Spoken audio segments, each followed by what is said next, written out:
the girl left the hotel and disappeared without a trace. She had to take a straight road in the center of the city, but it felt like she had fallen through the ground. When the police began a search for her, there were many disturbing discoveries, unexpected twists and turns, and frankly strange events. For several years, the case remained one of the most convoluted disappearances, but eventually an unexpected truth came to light. Brittany Draxel was born on October 7, 1991 in the American city of Rochaster, New York. The girl's parents separated when she was very young. Soon after, her mom married another man named Chad, who adopted Brittany. Later, the couple had another daughter, Marisa. Due to the fact that Chad was in the army, they had to move frequently. After he left the service, the family settled in a suburb of Rochester called Chile. From an early age, Brittany was diagnosed with a rare disease of her right eye. The girls underwent a number of complex surgeries, but the doctors were unable to eliminate this problem. As a result, the eye stopped seeing, and Brittany later began wearing contact lenses to hide this defect. Despite this, the girl lived a full and happy life. She had many friends. She loved to spend time outside and play sports. The girl also made big plans for her future. She was choosing between becoming a nurse, an esthetician, or even a model. When Brittany was 16, her parents divorced. She had a hard time with this event, as did her younger sister. Nevertheless, the girl tried to maintain a positive attitude, and she continued to communicate and see her father regularly. A year later, in April 2009, Brittany and her friends were going to spend spring break in the resort town of Martle Beach, South Carolina. However, her mother reacted very negatively to this idea. Brittany was only 17, and the city was more than 1,000 kilometers from her home. All of her friends were also teenagers, and none of the adults were going to accompany them on this journey. Moreover, the mother immediately had an unsettling premonition about this trip. It seemed to her that her daughter would be in grave danger.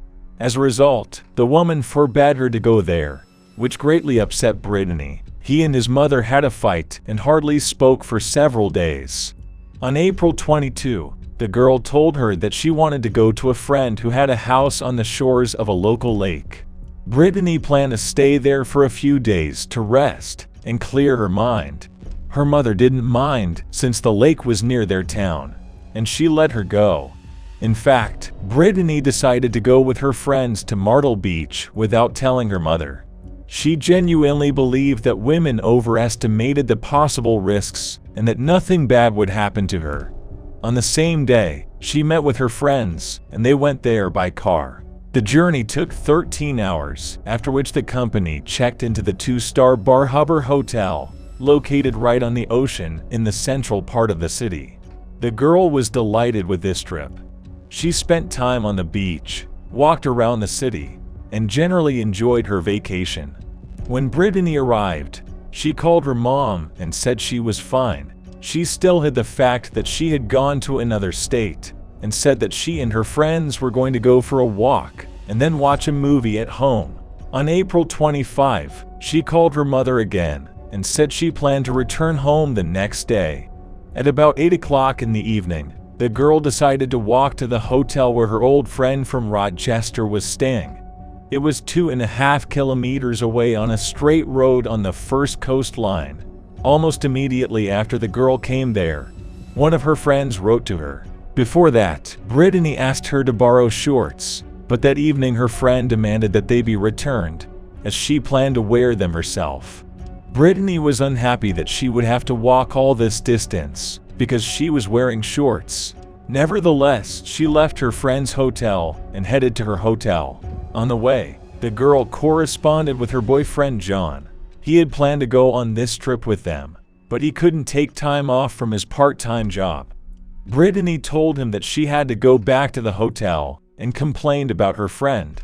At some point, the girl abruptly stopped answering, which John found strange. He sent her several messages asking what was wrong, but there was no reply. After that, the guy tried to call her, but Brittany did not pick up the phone. Then the young man called her friends. They said that she had not yet come, and was also not responding to their messages. John texted the girl a few more times. He thought about how she was just ignoring him for some reason. The guy said that if she didn't answer him, he would tell her mother. But even after that, Brittany didn't get in touch, and John realized that something bad could have happened to her. Then he decided to call her mother and tell her what was happening. The woman was shocked by the fact that her daughter had gone there without permission, and she immediately contacted the local police and reported the disappearance, and later left for Martle Beach. Martle Beach police officers did not begin the search until the next morning. After talking to Brittany's friends, they learned that the girl left her apartment at about 8 p.m. At 8:30 a.m., she was caught on camera at the hotel where her friend was staying. At 8:40 a.m., the cameras captured Brittany again. This time, she was leaving a friend's hotel. The police tried to find other cameras along the route to her hotel, but they were unsuccessful. Investigators also spoke to a friend to whom the girl was visiting. The young man said that at that moment he and his comrades were watching a baseball game, and Brittany joined them at the end of the game. After 15 minutes, she said she had to go back to her hotel because her friend was demanding to be given back her shorts. The friend added that he offered to take her in his car, as it was already dark outside. However, the girl decided to go on foot. The police concluded that these guys most likely had nothing to do with her disappearance. Surveillance footage showed Brittany leaving the hotel alone, but none of them followed her. Detectives examined the girl's apartment and found that almost all of her belongings were in place. That night, she took only her purse and phone with her from the hotel. This indicated that Brittany had decided to flee of her own free will. This version was contradicted by her correspondence with her boyfriend a few minutes before her disappearance. Brittany complained about the attitude of her friends and told him that she was going home the next morning. The girl added that she does not plan to go anywhere. After returning to the hotel, she wants to go to bed. The police tried to reconstruct the chronology of the events of that evening. It turned out that the girl almost reached and disappeared just a few minutes from the hotel. In addition, the police found a street surveillance camera located a few hundred meters from her hotel. They watched the tape, but Brittany wasn't there. This meant that she had disappeared on the way to that cell. Investigators requested data on the disconnection of the girl's phone to the towers from her mobile operator. To their surprise, they found that it continued to be on until the early hours of the morning, and the last time the phone was about 90 kilometers from Martle Beach, next to Highway 17. For the police, this was a wake-up call. The area near which Brittany's phone had been spotted was last covered with swamps and many alligators. Detectives feared that the girl could be kidnapped and killed, and then dumped in one of these swamps. The police organized a search operation in the area, using a helicopter and dogs, but they were unable to find any trace of the missing girl. 11 days later, the search was stopped, as detectives realized that if the girl was in the area, she would have no chance of getting used to it. Meanwhile, police continued to look for any leads in Martle Beach. In the early days, they found the behavior of Brittany's friends with whom she had come there strange. The girls practically did not answer questions, and later moved to another hotel. A mother of the missing woman also tried to talk to them, but they simply did not answer her calls. All of this seemed highly suspicious, but detectives found no possible connection between these girls and Brittany's disappearance.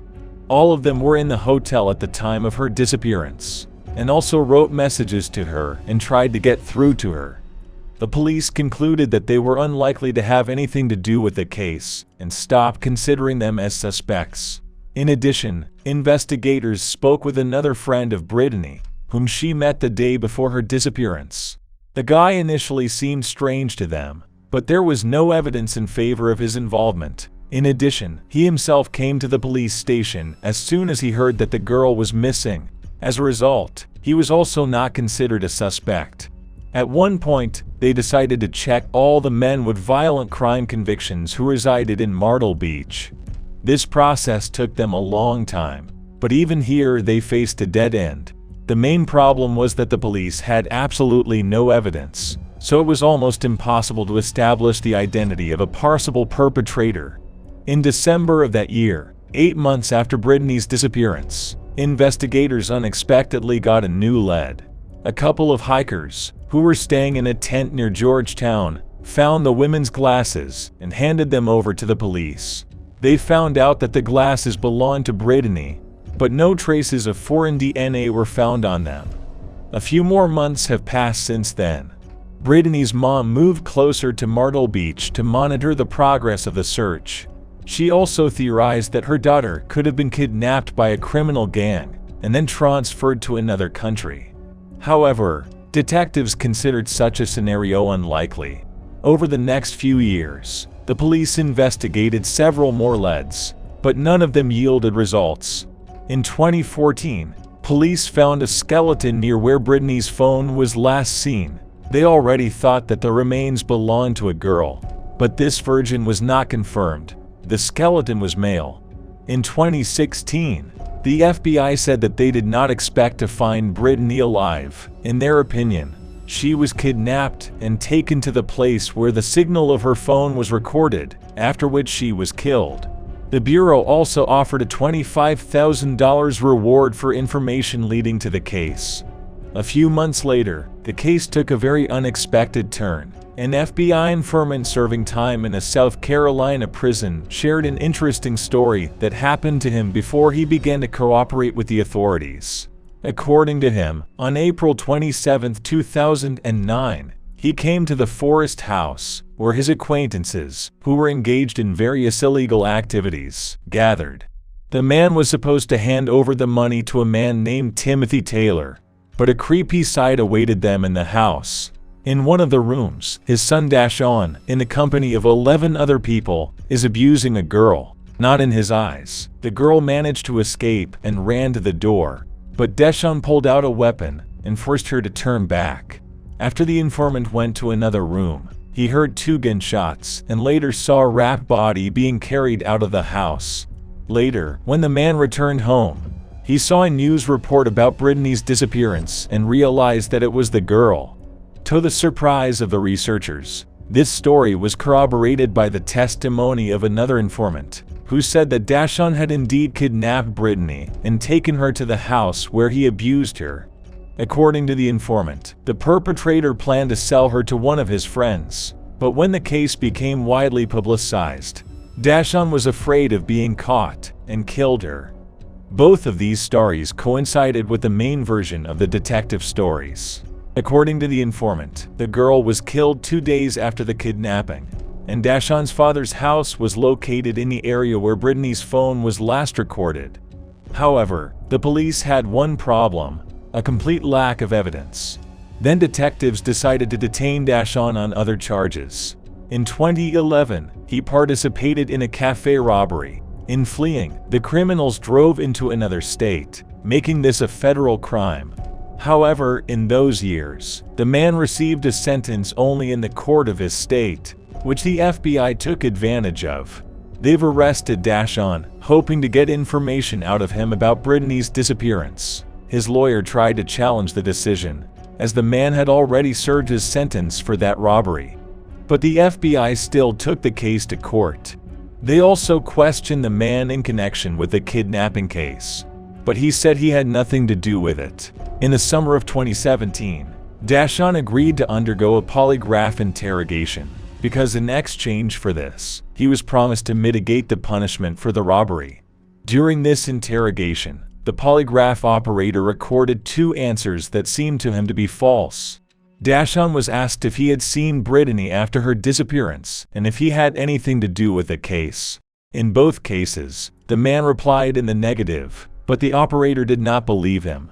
However, the results of the polygraph could also play no role in the trial, and the detectives were left with nothing. Dashawn's trial ended in July 2019. And he was sentenced to just under a year for his role in the robbery. Over the next few years, the police continued to investigate. They were trying to find some evidence against Dashawn, but they were also working on other options. From the first weeks after Brittany's disappearance, detectives went to all the men convicted of violent acts. Then they selected a list of the most interesting suspects, and 10 years later they decided to re-examine them. Among them was one person who topped the list, Raymond Muddy. There was no evidence against him, but the police took into account his previous crimes.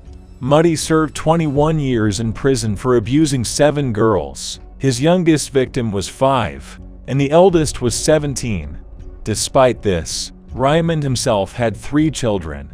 Raymond was the man whose apartment was searched in 2011 in connection with Brittany's case, but no evidence was found. In 2021, the FBI team decided to try again to figure out whether the man had anything to do with this kidnapping. This time they went the other way. Raymond had a girlfriend he dated for over a decade. When the man was interviewed in the weeks following Brittany's disappearance, he stated that he had not been in Martle Beach that weekend. However, FBI agents discovered that this was a lie. On April 26, a day after the girl went missing, he was stopped by a patrol officer, and the man was fined for speeding. Moreover, his girlfriend confirmed that she was with him in Martle Beach in those days. Not only did this deprive him of an alibi, but it also indicated that Raymond had purposefully lied to the police. Another interesting point was that the police interrogated his girlfriend back in 2011. Then she said that she did not rule out Raymond's involvement in the kidnapping, given his previous crimes. She was re-summoned for questioning in April 2022. When the woman began to be asked questions about the day of Brittany's disappearance, she began to behave strangely and tried to leave, but investigators persuaded her to return. After that, the woman said that the day after Brittany's disappearance, Raymond returned home with scratches on his face, the origin of which he never explained. As for the day of the disappearance itself, the woman said that Raymond asked to swap cars for a while. He took her big pickup truck and gave her his car. And here the detectives were in for an interesting twist. After her story, they decided to try to track the movement of her phone that very evening. Thanks to modern technology, they have succeeded. It turned out that the woman's phone was near the location of Brittany's alleged abduction. Moreover, she had used a credit card that evening in the vicinity. Based on this information, detectives came to the disturbing conclusion that the woman could have been in the car with Raymond when he kidnapped Brittany. During the interrogation, she vehemently denied this version. The woman assumed that she had left her phone and bank card in the car. She also added that Raymond had left home that night and returned half an hour later without explaining his behavior. For several days after this conversation, detectives monitored their homes. They noticed that Raymond was acting very strangely. He was constantly leaving the house and looking for something in the car, and was visibly nervous. Investigators then obtained a search warrant for his home, where they seized several phones and other items that were of interest to them. But none of this brought them the evidence they wanted to use in court. The detectives realized that they were close to solving this case, and decided to take an interesting step. Using the woman's phone details and credit cards, they planned to arrest her on suspicion of aiding and abetting the kidnapping. And this decision brought them the long-awaited result. They invited Raymond for questioning, where they told him that they were going to arrest his girlfriend. Just a few minutes later, the man suddenly stated that she had nothing to do with it, and that he had killed Brittany alone. Then he told the investigator his version of what happened, which immediately raised doubts. According to Raymond, he was driving down the street with his girlfriend that night, smoking weed, and saw Brittany. She herself went to his car and said she wanted to smoke too. Then I got into the car. Then they allegedly drove in the direction of Georgetown. Raymond said that his girlfriend left them for a while, and he tried to have sex with Brittany, but she resisted, as a result of which Raymond raped her and strangled her. After that, he hid the body, as his girlfriend was supposed to return at any minute. When she came and asked where Brittany was, Raymond said her friends had come to pick her up. That night, the man returned to the river and buried her body. This version seemed to the detective to be frankly dubious. In their opinion, Raymond had distorted it, and that was not the case. It is much more likely that the man kidnapped Brittany from an empty street and took her to the river, where he raped and killed her. This version was supported by the fact that the girl abruptly stopped responding to the guy's message. She didn't answer even when the boy threatened to tell her mother the truth, even though Ryman said she was still alive and in the car with him. However, even with such a confession, the investigators could count on him to be punished for what he had done. Ryman took them to the place where he buried the body, and the police did find the remains there. With the help of DNA analysis and a dental chart, experts determined that they belonged to Brittany. The man was charged with kidnapping and murder, after which preparations for trial began. His girlfriend changed her testimony and admitted that everything happened exactly as Ryman said. The detectives understood that the story was structured in such a way that the woman would not be punished for her complicity, but they were primarily concerned about Ryman himself. The fact that he had pinpointed the exact place of the victim's burial proved his guilt, and after 13 years, the man could finally be punished. At the trial, he did not change his testimony and pleaded guilty, so the trial was completed in a short time. On October 19, 2022, Ryman was sentenced to 30 years in prison. He was 62 at the time of his sentencing, so he is unlikely to be released. In his last word, the man stated that he was a real monster, and he was sorry that he had caused the girl this suffering.